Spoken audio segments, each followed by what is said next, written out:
Hello and welcome to Unstressed. My name is Dr. Ron Ehrlich. Before I start, I would like to acknowledge the traditional custodians of the land on which I am recording this podcast, the Gadigal people of the Eora Nation, and pay my respects to their elders, past, present and emerging. With a connection with our land for over 60,000 years, I believe we have a great deal to learn from our Indigenous forefathers. About particularly connection and respect for each other and for the land on which we live.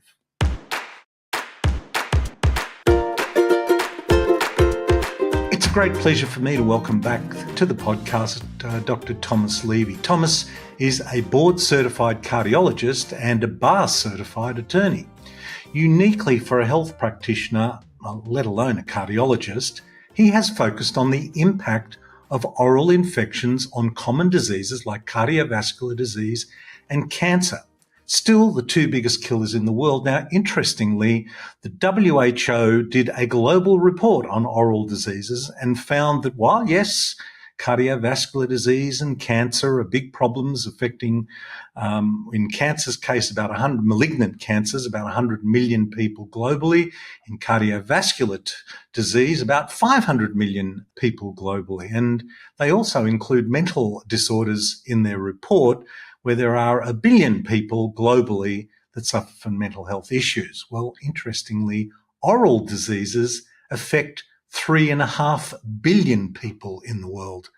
And that is, I believe, an underestimation. So to have a cardiologist, let alone a health practitioner, focus on oral diseases and their impact is really quite unique. And he has been doing that for over 20 years or 25 years. He's written many books with several addressing the wide-ranging properties of vitamin C in neutralizing all toxins and resolving most infections, as well as its role in the effective treatment of heart disease and cancers. Others address the important role of dental toxicity and nutrition in disease and health. Now, Thomas was recently inducted into the Orthomolecular Medicine Hall of Fame and continues to research the impact of orthomolecular application of vitamin C and antioxidants in general on chronic degenerative diseases.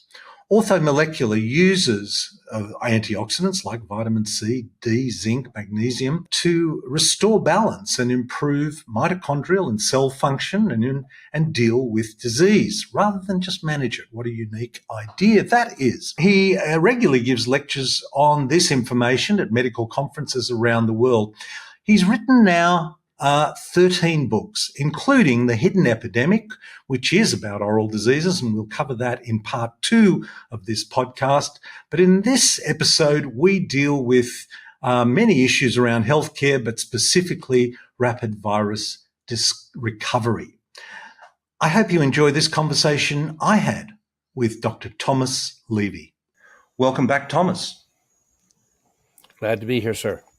Thomas, we spoke during the pandemic about rapid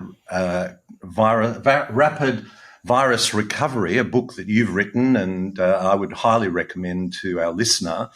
And we're going to dive into some of that. But now, as we are post-pandemic, and we're in the middle of an epidemic of chronic diseases has been going on for a lot longer than that. How do you think we're doing? We're post-acute pandemic. Now we're into our chronic pandemic.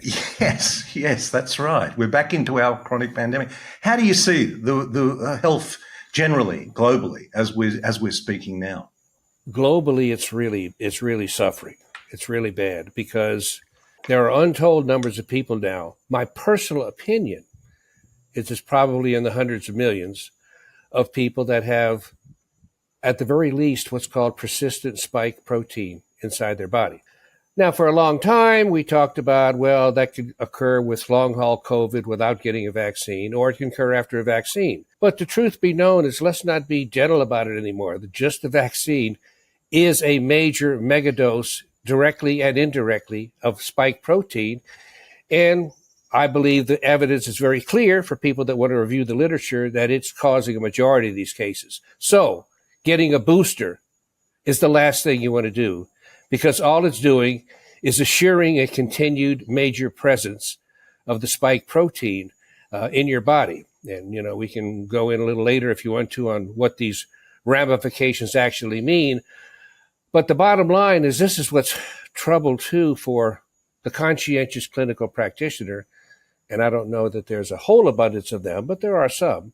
The conscientious clinical practitioner now has to realize that because the spike protein contamination is so widespread, and the fact that the spike protein has been clearly shown to affect every organ, every tissue in the body, some more than others and more than others, that if a doc really wants to get their patient well, they need to put, when somebody comes into their office, I don't care if they've got a headache, high blood pressure, cancer, heart disease, fatigue, bowel problems, they need to do testing right away to make sure part or all of that isn't the chronic persistent spike protein syndrome.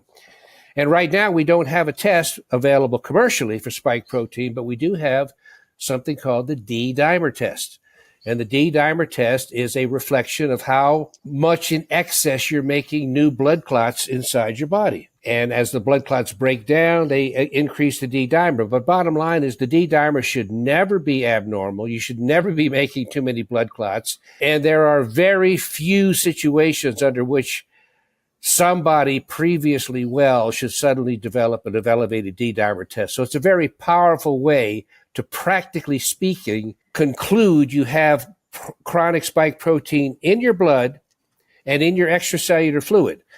Now, unfortunately, and this is the bad part, a really bad part about this whole scenario, is we clearly have evidence now that the spike protein gets embedded deeper, that it has an ability to replicate itself. I mean, what could be worse than a potent toxin that can replicate itself? Like take a dose of mercury and have that mercury just continue to regenerate. But that's essentially what we have with the spike protein. Meaning, and we have ways to deal with these people, and they work very well. They resolve them clinically. D-dimer comes down. They feel normal, but they should always be aware that it could spontaneously either come back or they can have casual shedding exposures, even if they manage to avoid future vaccines and future episodes of COVID. Very many people have reported to me and others that they're doing in perfect health until they get to the big family gathering for several hours and they start hugging people, and then they come out of it with whatever the symptom is, headache or fatigue. They need to be treated just as rigorously. The whole point is that we got to knock it down. Maybe at some point in time, we'll knock it out completely. But right now, our goal has to be to push it down, keep those blood tests normal, but be ready to come back with all our biooxidative therapies to re-knock it down if it recurs. Now, you've mentioned D-dimer test, and I must admit that's not something I'm familiar with at all. Just give us a little bit more background about what the D-dimer test is and how it's conducted. I mean, it's a blood test, I'm assuming. And Sure. Yep. It's a blood test, and it measures the products of blood clots dissolving. Okay, it's not them forming, but dissolving.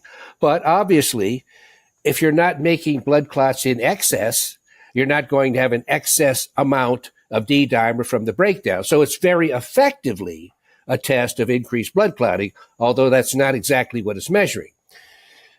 And the thing about this is probably the one thing that the spike protein attacks in everybody, even if it likes the heart or likes the brain or likes the gut to give you some sort of syndrome there, what it virtually always does is increase blood clotting or increase the setting in which your blood clots. Now, I'm not saying 100% of people with spike protein in their blood have elevated D-dimers, but I think an extremely large majority, and that's our best way right now to know that the spike protein is ongoing and continuing to activate the ACE2 receptors inside the blood vessel walls to make them hypercoagulable. Also, when you have chronic spike protein, by exactly what mechanism, I don't know, but you see on dark field microscopy of the blood of these patients, the red blood cells start sticking together. It's got a French term called rouleau formation. But obviously, or it should be obvious, you want each one of your red blood cells to be nice and free-flowing and not stuck to the other like a stack of coins. And that's exactly what it looks like. It looks like your red blood cells are stacks of coins.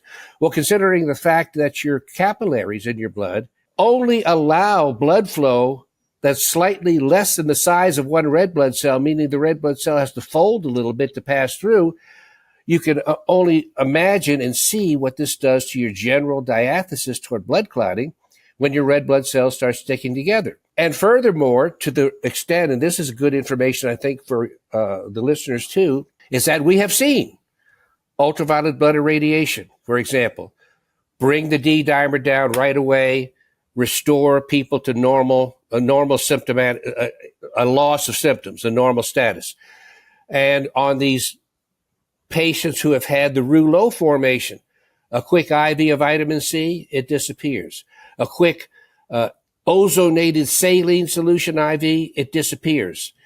And even things like EDTA will make it disappear as well. EDTA, of course, binds a lot of heavy metals, and all heavy metals are pro-oxidants, so they're just going to be a factor that makes anything worse, because all of these syndromes, 100% of them, are due to the fact that at the molecular level, you have increased oxidation of biomolecules. And when you can stop that and allow the intracellular space to normalize, normal vitamin C, normal ATP production, you could bring somebody back to a normal status. But it's the biooxidative therapies that are the hammer. That's vitamin C, hydrogen peroxide, ultraviolet blood irradiation, any of a number of different of ozone applications. Ozone is simply magnificent. And although it's extremely expensive, hard to get a hold of, not available to that many people, if you're having problems and if you have the means, getting a good 1.2 to 2 atmosphere hyperbaric oxygen treatment really goes a long way toward resolving these problems that didn't completely resolve to the other interventions. So so the others are a lot more available. Go with those first. And if you're still punked out, feeling awful, this, that, or the other, then you can dig down into your pocketbook and maybe have to travel or somewhere, but find a doc who can give you a series of hyperbaric oxygen treatments. But the D dimer, the other important note too I like to make to people is right now, the D dimer's quote unquote normal level is 500 nanogram per cc, something like that. That's the number, 500. And when you have patients elevated 700, 1,000, 1,500, you want to bring that down. However, I would point out that blood test normal ranges are designed to make or to view the majority of the population as normal. But what we're talking about here, the majority of the population is not normal.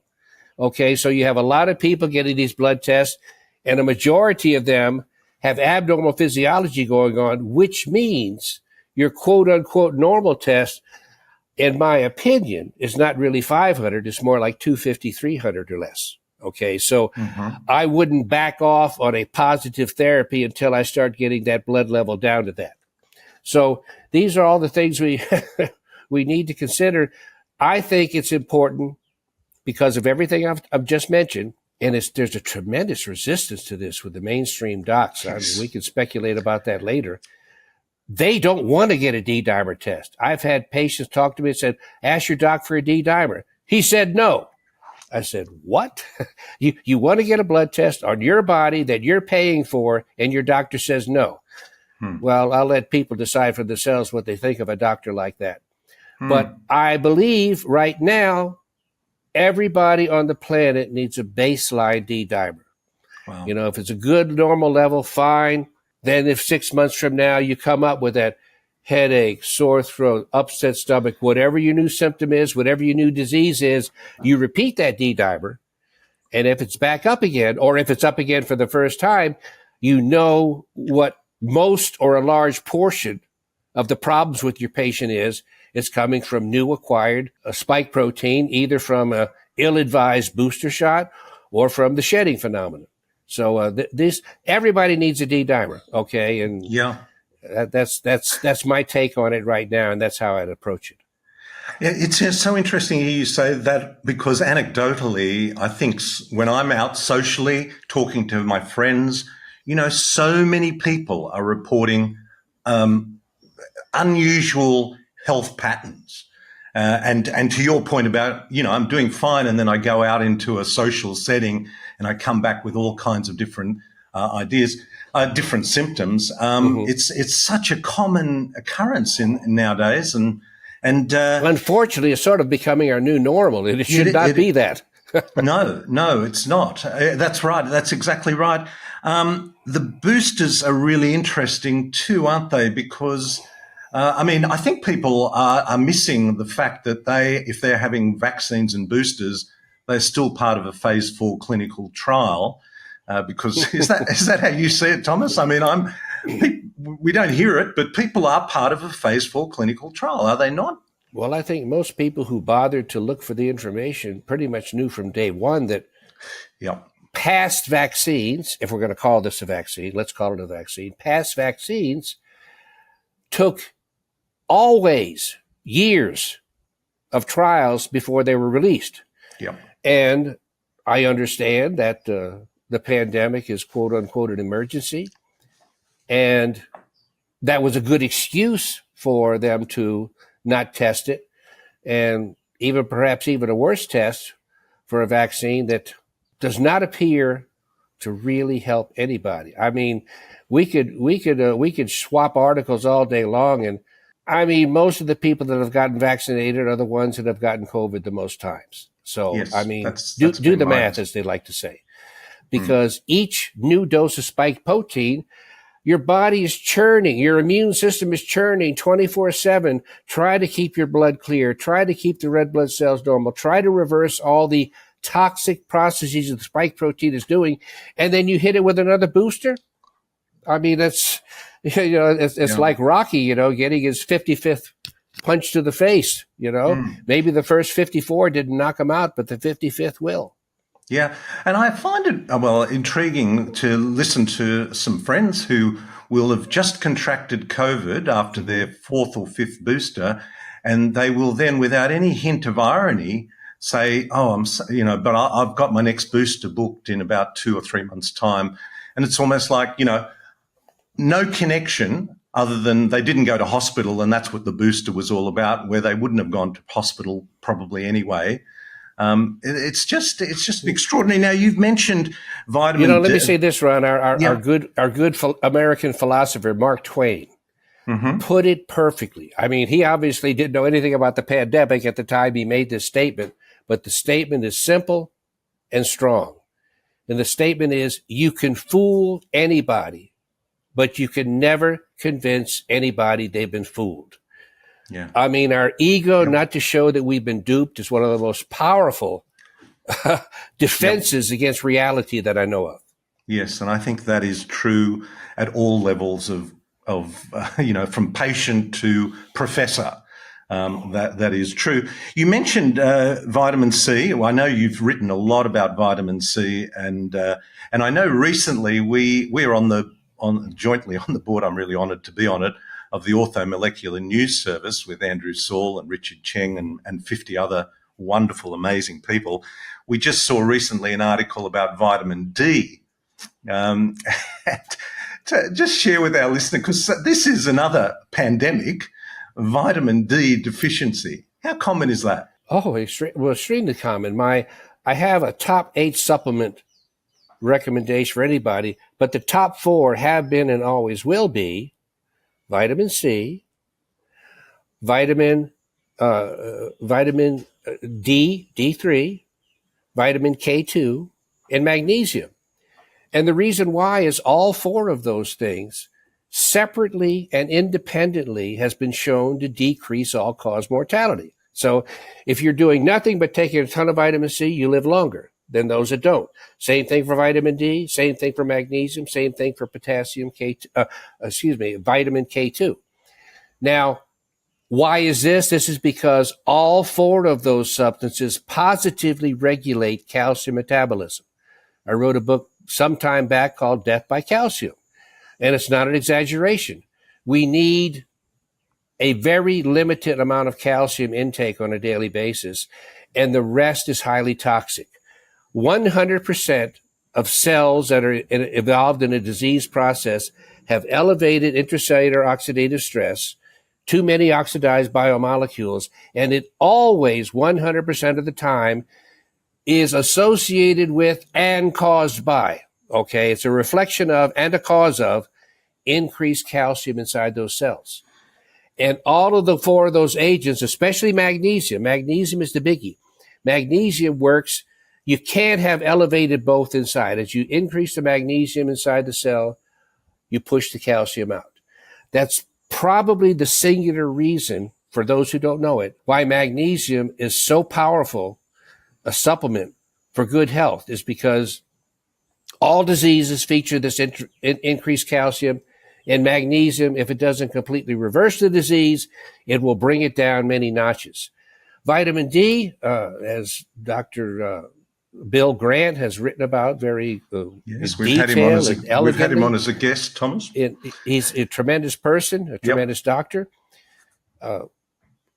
It's, we always ask the question, well, why are so many people deficient? Okay, is it normal for so many people to be deficient? A lot of people are walking out in the sun; they're still deficient. I mean, sun-soaked areas, the populations are still deficient. Well, not one thing, we don't spend that much time outside, no matter who the group is. So it can be sunny like crazy if you're inside in the air conditioning. But the other thing is toxins. Okay, we probably have 50-fold or more toxins we're exposed to now, air, food, and water, than we did in 1950. I mean, in 1950, you could go to the supermarket and just buy regular food, and that was pretty close to organic food right now because it was on good soil, well harvested. All that's gone. And the problem with this is you've got to pay the piper. By that I mean all toxins oxidize biomolecules, take the electrons away. Good antioxidants come in and restore those oxidized biomolecules by giving electrons back and taking them from being an afunctional, non-functioning state back to functioning. But if you take in, take in 10 pounds of toxins, you ultimately need 10 pounds of antioxidants. Well, people aren't coming close to meeting on a daily basis the electron depleting, oxidizing capacity of the new toxins that they face.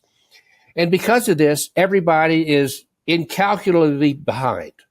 Okay. And this ultimately results in the massive, nobody has a normal magnesium level either. It's only a question of how severely depleted you are. Vitamin D, it does appear that judicious supplementation can bring you to what we would consider comfortably to call a legitimate normal range and normal level. Vitamin C, also virtually impossible to get enough inside your body. People say, well, that's not natural. I say, well, it's not natural to have the genetic defect where we lost our ability to make vitamin C from our liver and directly secrete it into the blood. So we can't sit here in a stew of toxins and wonder why just eating good food is not going to do the trick.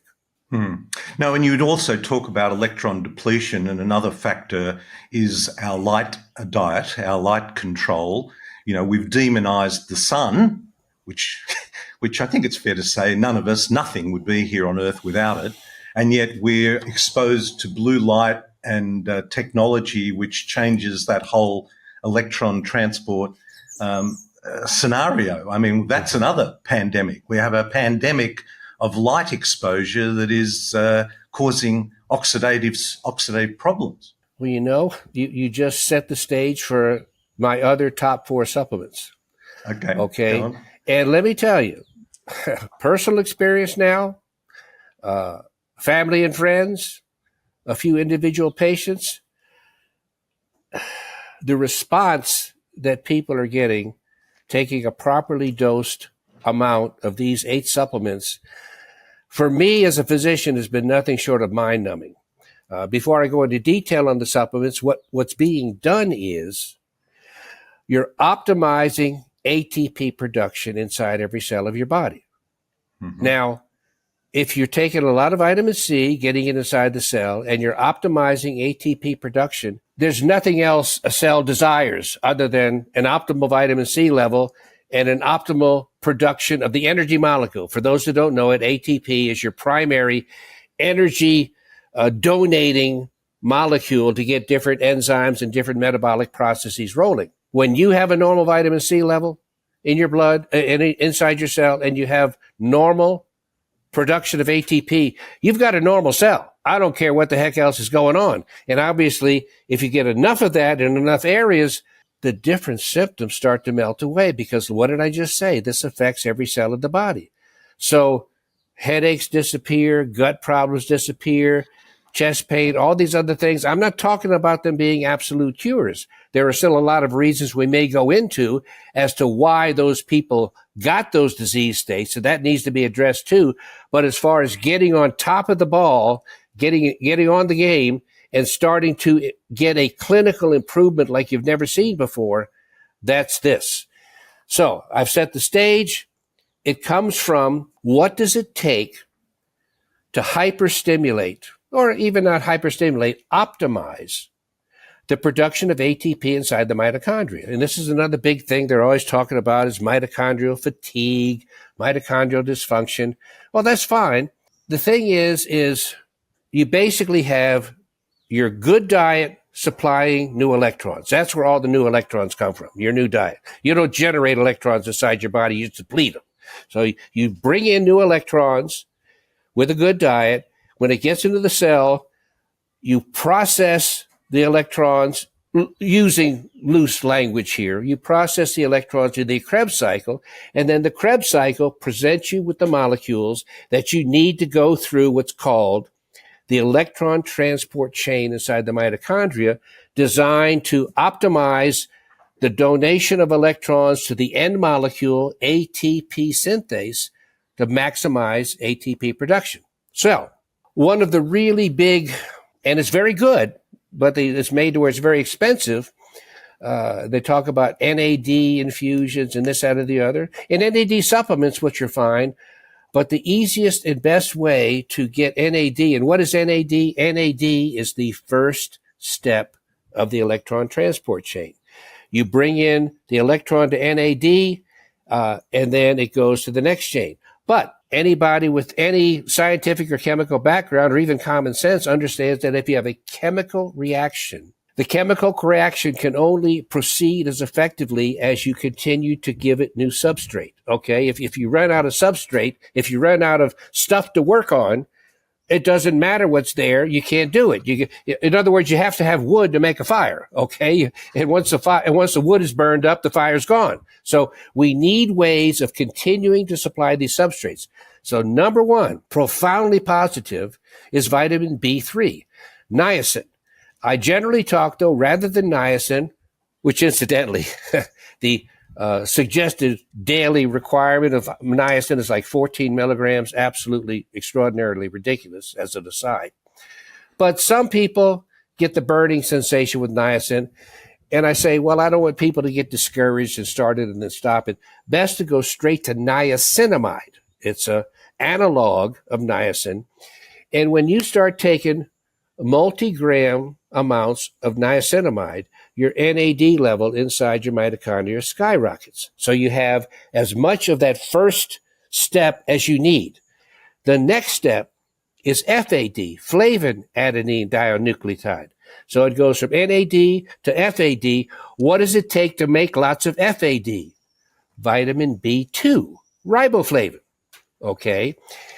Take in a lot of riboflavin. Number 3, the next stage, and this next stage is super important because this particular supplement also gins up steps 1 and 2 in addition to being step 3 itself. And that is coenzyme Q10. And then finally, and we can talk about this a little later too if you want, the 4th stage, cytochrome C oxidase, is strongly stimulated by methylene blue. Methylene blue brings in the electron. And what's really good about this step, and this is why methylene blue in so many people has such an extraordinarily positive effect just by itself, is because not only is it readily taken up inside the cell, easily gets inside the mitochondria, but When you're shuttling electrons in the first three steps, there's always a physiological degree of oxidative stress that you generate. So how good would it be if you could just come in and generate electron flow, but not make oxidative stress in the process? So methylene blue actually allows you to make more ATP without generating more oxidative stress in the process. So there's your 4. Dosage-wise, what's dosage-wise? Niacinamide, I recommend somewhere between 500 and 3,000 milligrams a day. Niacinamide and niacin single-handedly, and Dr. Abram Hoffer showed this many years ago, will frequently cure, and I said that correctly, cure schizophrenia, okay? And it's all because in the brain, you have a severe loss of ATP production and a severe increase in chronic inflammation. And NAD single-handedly has done that. So that's one reason. So 500 to 3,000 milligrams. Number 2 is riboflavin. Very cheap, very non-toxic. I would say a minimum of 400 milligrams. And that's a very small little capsule, easy to take.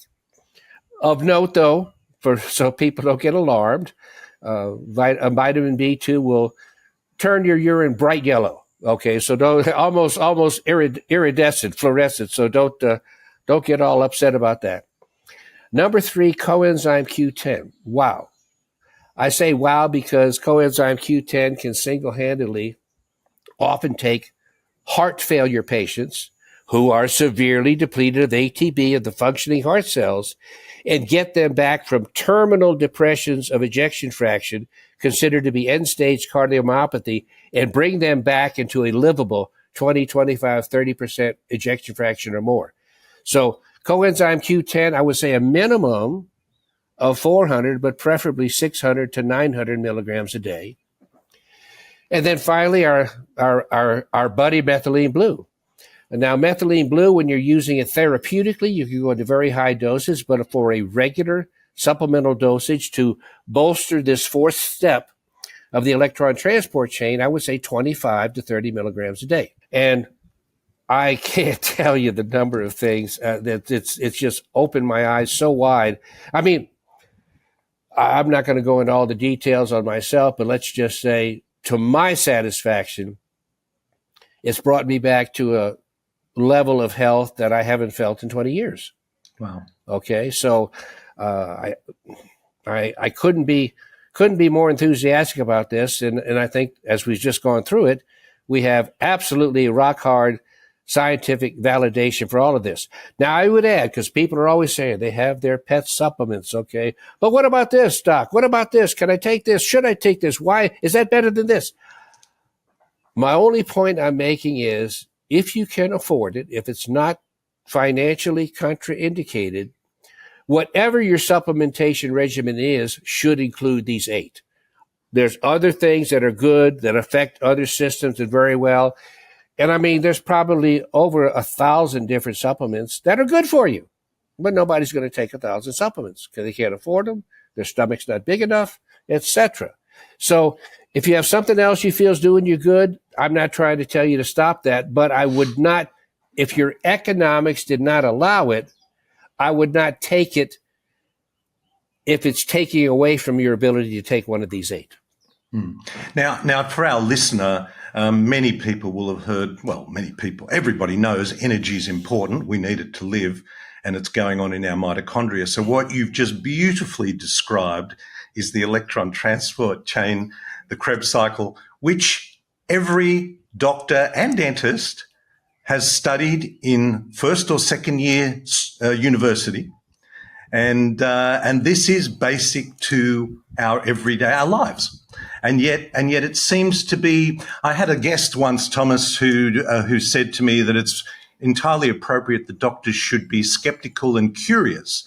And I thought, yes, that's good. I wonder at which point in their education the curiosity kicks in. I was going to say, I know a lot of them skeptical. I don't know many that are curious. Well, Matter of fact, they're just the opposite of curious. If they see something that's really amazing, whoa, I'm not going to even read it or allow it to impinge on my brain. Well, I would argue that many doctors and dentists really felt that they were really starting to be real practitioners when they studied pathology and dovetail that into pharmacology, that's when we really started to be doctors and dentists, because, that's when it really started. I would argue, actually, it started in first and second year when we're studying anatomy, physiology, and biochemistry. And you've just described beautifully those things. While we're on the subject of dosages, what do you think is a reasonable everyday dose for D, C, D3, K2, and magnesium? For vitamin C, as much as you can take, but a practical answer then, other than as much as you could take, it's kind of like if you're sick and you could get 50 to 100 grams of vitamin C IV a day for the next 5 days, do it, okay? But for regular supplementation, probably taking between, depending on your bowel tolerance, I think you're aware, as a lot of other people are, they have sensitive bowels where if you take, because vitamin C and magnesium, when it gets into your colon, they're hyperosmotic and they pull liquid in the colon, and it can cause a loosening of the bowel and a flush. Well, most people don't want to be on the bathroom all day, so that represents their limiting factor there. But those considerations aside, at least 2 to 3 grams, 2 to 3 times a day. So somewhere between 4 and 9 to 10 grams a day. Probably the best regular form of vitamin C is sodium ascorbate. Ascorbic acid is good as well. But for some people, the acid part is a little upsetting for their stomach. The sodium ascorbate is very easily tolerated, no problem at all. Now, there's a special form of vitamin C called liposome encapsulated vitamin C that's been brutalized with an enormous amount of fraud. By that, I mean, I've been a consultant to Live On Labs for about 18 years. They're the first company that came out with liposome encapsulated vitamin C and other supplements. And they caused so many people to feel so much better so quickly, the company just took off like a rocket. Well, all these other supplement manufacturers just getting by said, wow, I got to jump on the liposome bandwagon. So literally, Ron, they just come out with products, call it liposome encapsulated, and it's not even remotely anything to do with a liposome. However, a lot of people don't get actively harmed by this, because if you take any product with vitamin C, you're going to do better. The harm comes when you have somebody severely ill, maybe cancer, other things, and they really need the special, unique intracellular delivery that even taken orally, the liposomes cause. And I could go off on that too. When you take enough liposome vitamin C orally, you could approach and surpass, in my opinion, the clinical effectiveness of intravenous vitamin C. Now, I don't take one to the exclusion of the other. When I'm sick, I want both. I'm greedy. I want both.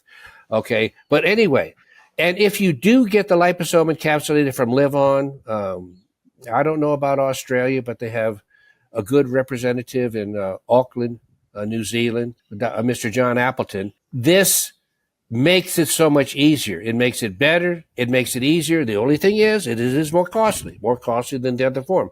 But taking, say, 2 grams of this liposome encapsulated from Live On gets inside the cells, and you don't need to take it all day. It's also like, because of its delivery, a long-acting form of vitamin C. Regular vitamin C is good for you, obviously, but it goes into the blood and goes out. Gets into the blood, goes out. When the liposomes finally get into the blood, they go into the cells. So when your liposome level drops in the blood, it's not because it's being excreted in the urine, it's because it's going inside the cells. Okay, so that's vitamin C. Magnesium, again, the more the better. Of course, it has taken too much, it has a strong bowel effect. I mean, what do people do to clean out their bowels for a colonoscopy? They take magnesium citrate, okay? And that's what just has you going down to pure water coming out your rear. So you always get that effect if you take enough. So, but do take as much as you can.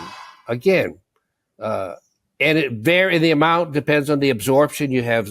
In contrast to some of the other ones, you have 12 to 15 different forms of magnesium that you can supplement. And so people say, which one should I supplement? Well, they'll all do good, but this is where you have magnesium is the cation, the positive part. And then you have the other part, the anion, which is negative. So you have magnesium chloride, you have magnesium sulfate, you have magnesium threonate, you have magnesium citrate, magnesium glycinate. Point being is everybody's got slightly different needs, all right? For example, glycine, magnesium glycinate is very well absorbed relative to the other forms, and it gives you large amounts of glycine as well, which everybody can utilize. That also helps detox you. On the other hand, magnesium threonate gets well inside the brain. The one I currently recommend, though, because of what's going on with the pandemic, is magnesium chloride. Probably the simplest form, several grams a day if you can tolerate it. Okay, again, the ball effect. The point being is magnesium chloride is a especially potent anti-pathogen form of magnesium. Very, very potent. So potent, they've done studies, for example, where they showed magnesium sulfate, which is the very common form given intravenously. Magnesium chloride can be intravenously as well, but magnesium sulfate to cells, to viral cultures, increased virus growth. Magnesium chloride knocked it out. So the anion is so important, all right? Everybody needs the magnesium, but in conjunction with chloride. Well, I mean, as a dentist, you probably have always known or have your own grandmother or mother said, little sore throat, gargle with sodium chloride, gargle with table salt. Very powerful. It's the chloride. So, and quick aside, magnesium chloride is such a potent anti-pathogen that just as Frederick Klenner showed in the 1940s that large doses of vitamin C completely cured 60 out of 60 cases of polio, a French doctor by the name of Dr. Nouveau at the same time, ironically enough, was treating acute and subacute cases of polio with only oral magnesium chloride, and he got the same powerful result as Dr. Klenner. So there's your vitamin C, there's your magnesium. Vitamin D3 is the one that you do at least, you don't have to go crazy, but you do need to get a blood test at some point in time to see what your level is.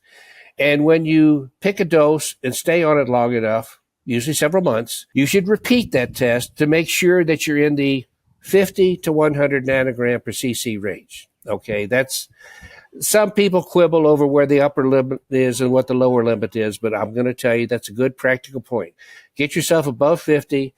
Don't get yourself beyond 100, and you got it. For most people, everybody seems to have a slightly different, I don't know if it's absorption or how they metabolize vitamin D, but most smaller people are still going to need about 5,000 units a day. Some larger people are going to need about 10,000. That said, some people will do fine on 3. Some people will need to take 12. But that's a good starting range, between 5 and 10,000 units a day.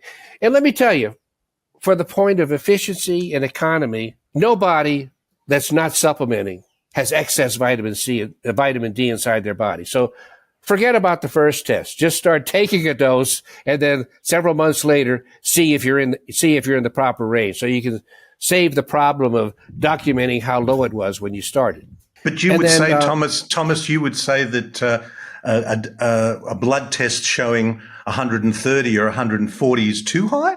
Yeah, I'm gonna wishy-wash on that. Okay. There's a lot of people that'll do well on that.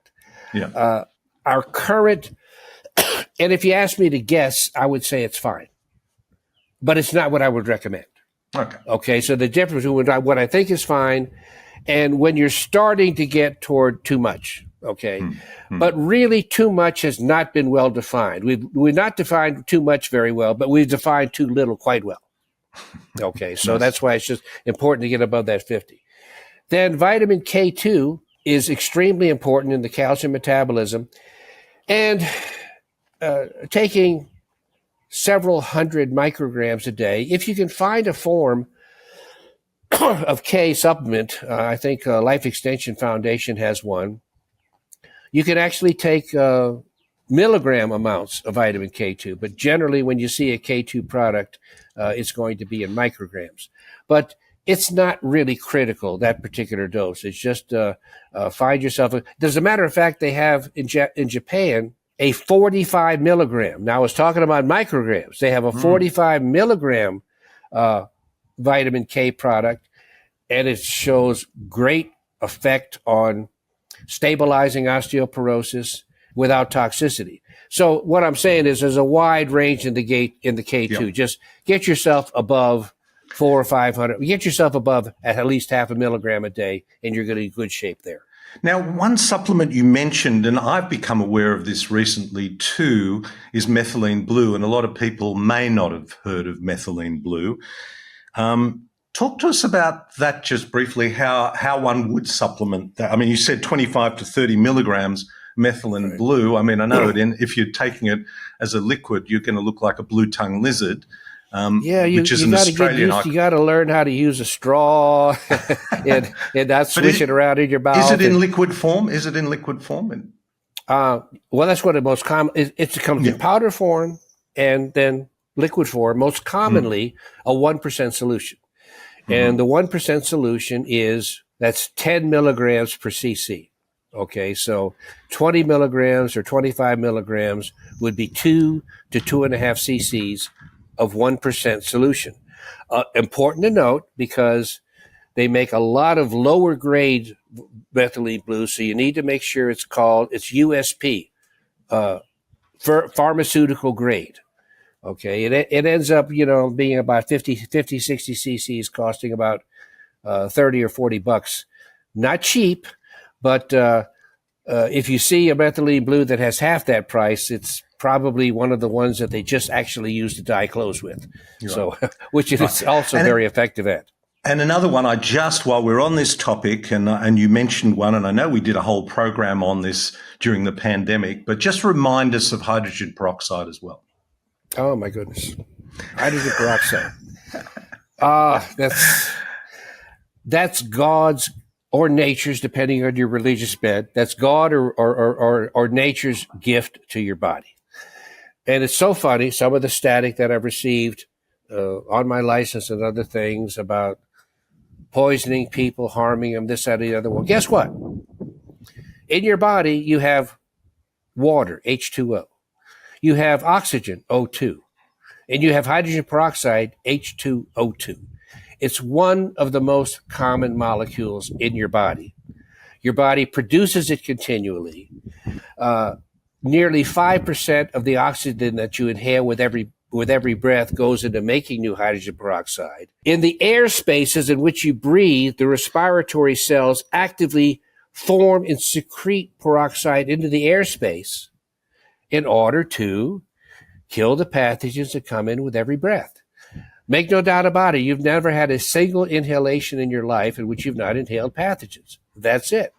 But obviously, pathogens are a limiting factor when they get too concentrated. So hydrogen peroxide nebulization, inhaling a 3% or less concentration of hydrogen peroxide, is an incredible way to not only knock out viruses, COVID, any other acute upper respiratory really quick. Very quick if you catch it early on, but even if you catch it later on, I've had reported back to me where I am in Colombia. I have a friend, a colleague who treated 20 patients with 3% peroxide nebulization, all had advanced COVID. They're all short of breath, really short of breath. And being poor, they didn't have vitamin C, they didn't have ozone, they didn't have anything. But she was able to give them a large amount, more than I had recommended in the past, like 30 minutes 3 times a day of the nebulization, but in 5 days, all were cured, just with peroxide nebulization.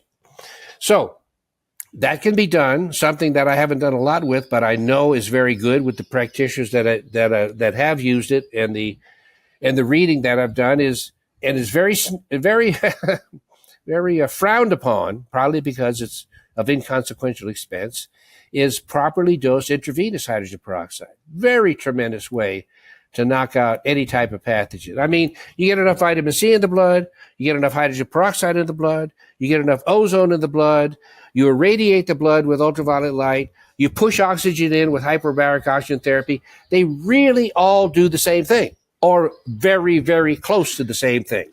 So I think everybody should periodically hydrogen peroxide nebulize, because we all, even when we feel great, have a chronic pathogen colonization in our ears, nose, and throats. And this is what causes, believe it or not, 95% of all gut-related disorders. And I mean, when you start nebulizing with peroxide, what do? You stop swallowing pathogens 24/7. You stop swallowing their toxic byproducts. You stop swallowing the iron that gets released when those pathogens rupture, because there's a ton of iron in there, all highly pro-oxidant. And man, does the gut heal quickly. I've had some feedback with me of a young fellow with Crohn's disease for years, bedridden, just losing weight, completely cured within a couple months. Okay. Many people with irritable bowel, complete resolution in a couple weeks. Gluten, same thing. Now you got to remember with gluten is only toxic if you don't digest it. It's just another protein.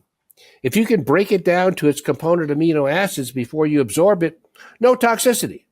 But if it gets into your blood in chunks, great toxicity, because it's a very immunogenic and allergic type of protein configuration, just like peanuts. But let me tell you, when you stop poisoning the gut, which the peroxide nebulization resolves on a daily basis, many people start having bowel movements like they've never had before in their life within a day or two.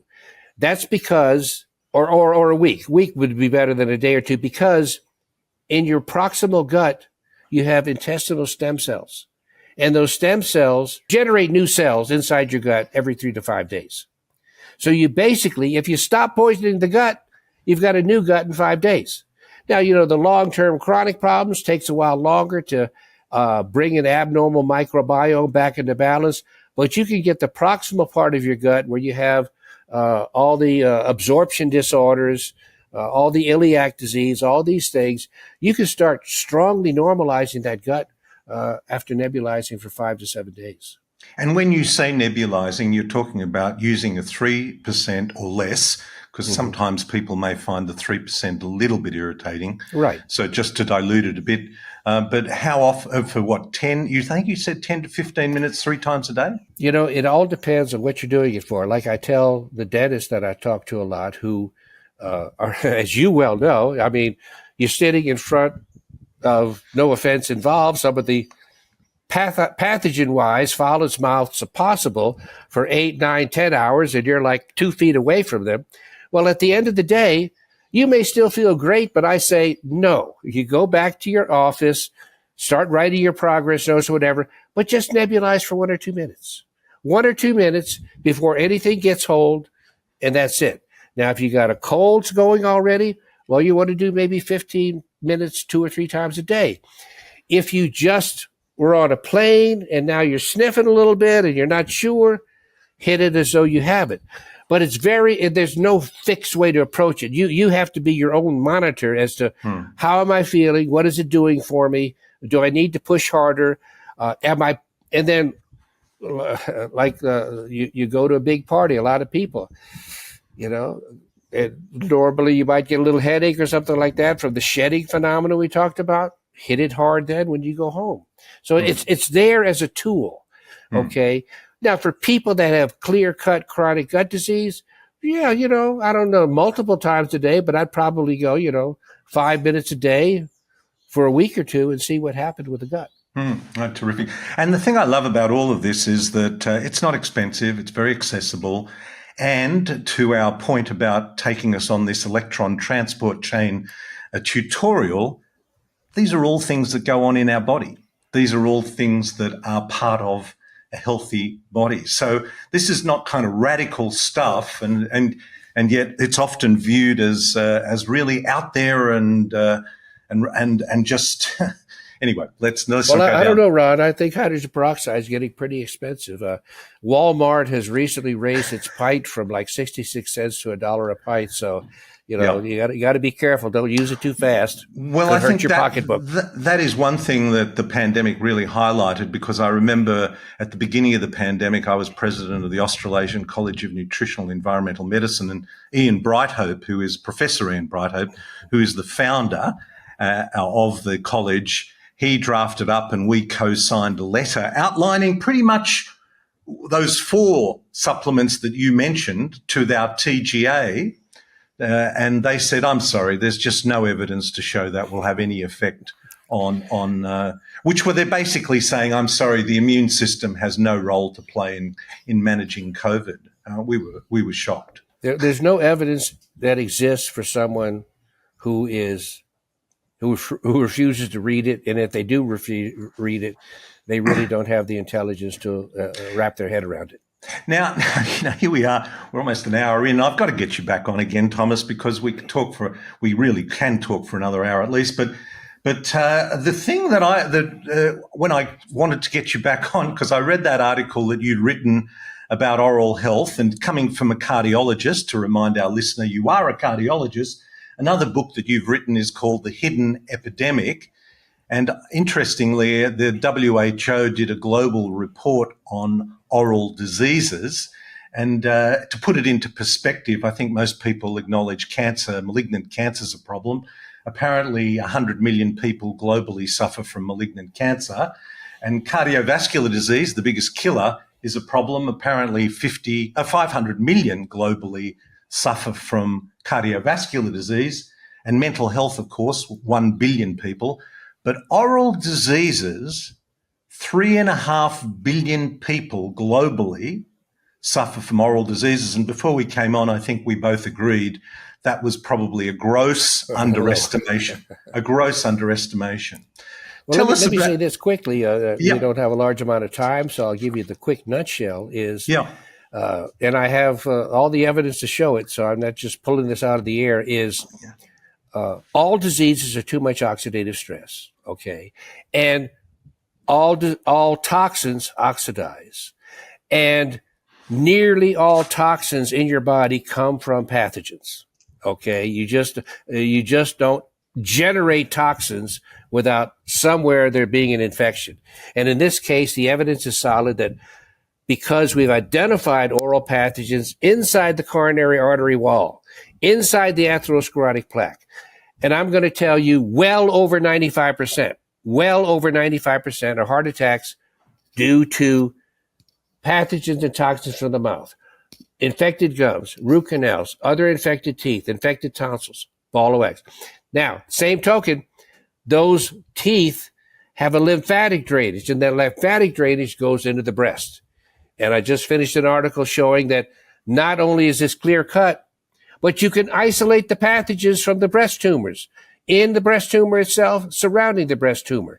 You really cannot develop a cancer de novo, can't develop a brand new cancer until the oxidative stress focally has become astronomical, and that only occurs when there's a chronic pathogen colonization. And we have the tissue specimens from diseases throughout the body. This is why chronic diseases don't get better, is because they actually have low-grade pathogen colonization and growth in the affected tissue itself, generating more new toxins on a daily basis than you can deal with your quality antioxidant and dietary intake. Well, I've often thought of the oral cavity as the black hole of healthcare.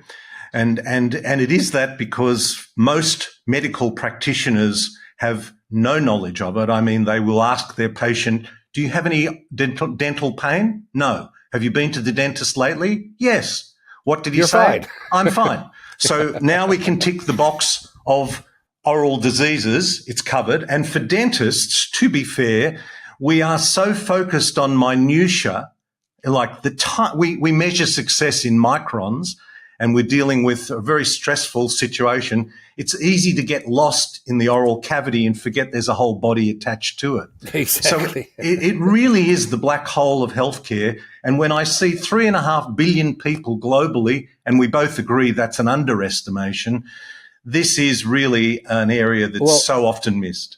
I like to summarize it by saying and I think you'll see when I'm finished, I'm really not exaggerating. The worst thing anybody can do for their health is have a traditional dentist. But the best thing they can have for their health is a biological dentist. That's how profoundly different those scenarios are, and how the wrong dentistry can put you in the grave and the right dentistry can give you health like you never felt you could have. Well, Thomas, I mean, we are definitely going to have to reconvene this for part 2, because that is a great segue into our next episode together. Thomas, thank you so much for joining me again today. I could sit and talk to you for hours, and I have, and I will again in the past. Thank you so much. Okay, thank you. Take care, Ron. Thanks for having me on. Well, a wealth of information, and as I said, we will definitely be getting part 2 of this recorded, so we can discuss with Thomas the hidden epidemic, oral diseases, and as I said at the beginning of this podcast and through it, at least 3.5 billion people globally are suffering from oral diseases. And all too often, the fact that someone isn't in pain somehow is their ticket to good oral health. Nothing could be further from the truth. In my clinical experience of over 45 years in clinical dental practice, I have observed, as have my partners in my practice, Sydney Holistic Dental Centre, that the vast majority of oral diseases have no pain associated with them. So this is a big issue. But back to the rapid virus recovery, there will be a link in the show notes for a free download of this PDF, Rapid Virus Recovery, No Need to Live in Fear. And this has over 600 citations from peer-reviewed journals. It's a really excellent read, and I think Thomas has given us a taste of some of the elements of that book. I'd also encourage you to join the Unstressed Health community. Now, I've done over 600 podcasts now, and they're all terrific, but there is a wealth of information lying within our catalogue of podcasts, and I don't expect you to go back and listen to them all. But what we have done in our subscription model is curate topics and pick out the best of. So it really is a great resource. We've also got a coaching podcast where we review some clinical hints from many of our guests. There are courses, there are lots of resources. There's going to be regular live Q&As and webinars. So join the Unstressed Health community. It is independent of industry. I hope this finds you well. Until next time, this is Dr. Ron Ehrlich. Be well. This podcast provides general information and discussion about medicine, health, and related subjects. The content is not intended and should not be construed as medical advice or as a substitute for care by a qualified medical practitioner. If you or any other person has a medical concern, he or she should consult with an appropriately qualified medical practitioner. Guests who speak in this podcast express their own opinions, experiences, and conclusions.